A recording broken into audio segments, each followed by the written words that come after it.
Hi, James. Hope all is well.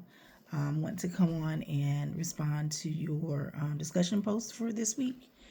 I've really enjoyed the TED Talk to, Lord,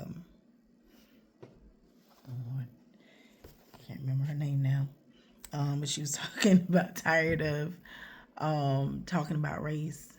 And I actually had a conversation with some of my colleagues the other day. We had our annual read-in where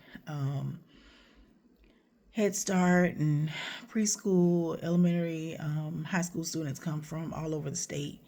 And we have a parade and walk down to the State House, and we read books and just talk about how important literacy is. And so the library was closed for the rest of the day. And so it just gave us an opportunity to just kind of talk. We had lunch, and I'm not sure how the conversation came up, but I started telling them about the articles and the videos that I had watched for these last 2 weeks for our discussion post. And it was a really good conversation. I, along with another black colleague, and then the rest were white, all females, and just kind of talking about how race affects us. And I'm not sure how one of my colleagues saw a post that I had done a long time ago about just about growing up being Haitian and how I was bullied and how we were treated, and just how it's affected me over the years. But I said that to say that just the materials and the resources that we're gaining from this class is opening up conversations in my professional and personal life. And so it's just a great thing. I also wanted to point out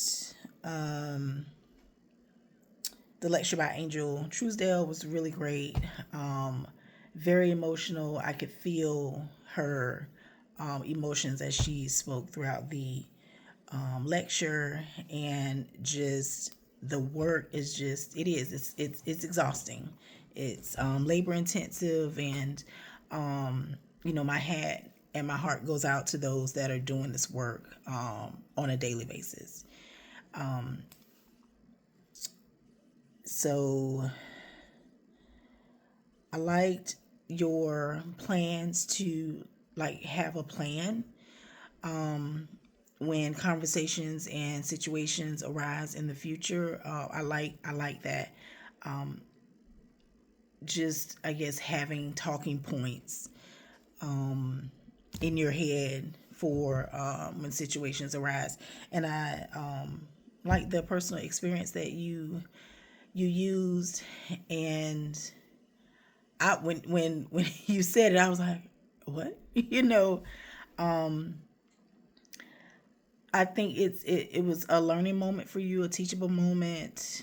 But you did acknowledge it. Like, you did acknowledge that, I should have said something, but next time you'll be prepared. It's a work in progress. Like, it's definitely a work in progress. So just keep that in mind. On the DEI leadership and crisis communication, I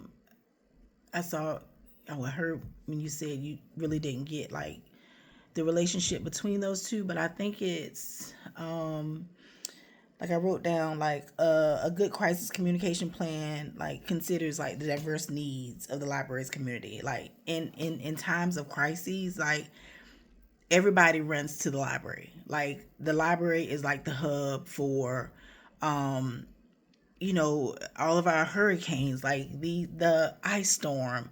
I remember when I was working for my first library, small rural. Can't remember what, if it was the hurricane or an ice storm, but we opened. Businesses around us did not have power, but of course we had a generator, and we invited patrons to come in and charge their phones and charge their devices. Some people were in there, charging their phones to so that they could call family members, let them know that they were okay.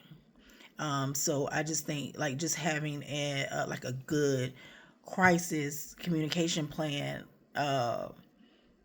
it just needs to be in place. And then it just, especially when you're in small, rural, underserved areas, like you have to think about those marginalized populations, and how to get like effective communication to them. So I think, if that makes sense, like the relationship between those two.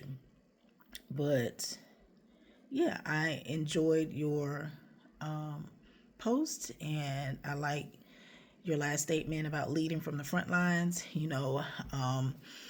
We're not always in a position to make changes in our systems, but just putting it out there. Just talking to admin, talking to leadership, telling them, what our patrons need, what our communities needs are, is the first step. And I think just being a part of that process is invaluable. So keep up the great work, and I look forward to hearing from you next week. Thanks. Good night.